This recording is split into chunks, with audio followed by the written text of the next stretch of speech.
আগের ভিডিওতে বলেছিলাম যে আমাদের সিমলা পৌঁছতে প্রচুর রাত হয়ে গেছিলো। তো আজকে ডে 2 এ যে প্ল্যানটা করেছি সেইটা নিয়ে আসলাম। সকাল সকাল বেরিয়ে পড়েছিলাম জাকু টেম্পলের জন্য।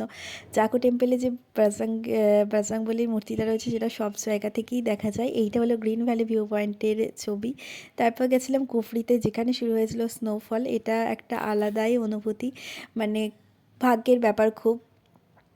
আর সেই দিন আর তার পরের দিন প্রচুর বৃষ্টি হয়েছে সিমলায়, মানে কিচ্ছু দেখা যাচ্ছিল না। আমরা শুধু টেম্পারেচার দেখছিলাম, কত টেম্পারেচার তখন ছিল -4 ডিগ্রি।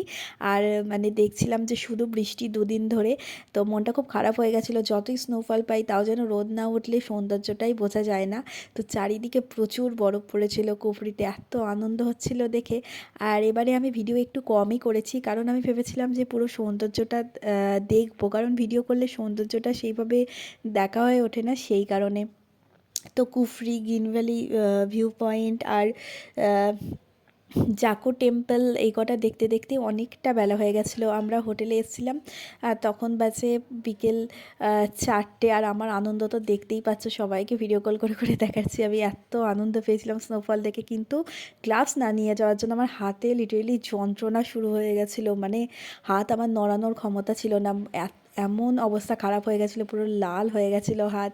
তো কুফরির ওপরে উঠতে পারিনি, একটু খারাপ লাগছিলো ঠিকই, কিন্তু ভেবেছিলাম সোলাং ভ্যালিতে গিয়ে বরফ পাবো।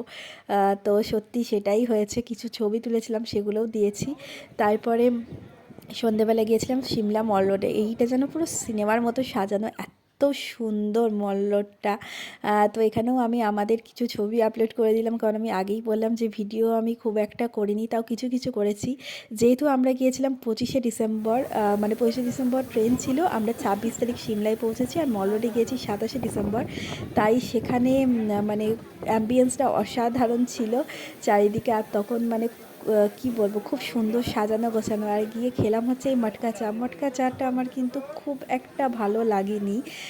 তো এই যে আমার এত সুন্দর সুন্দর ছবি সবই আমার হাজব্যান্ড তুলে দিয়েছে।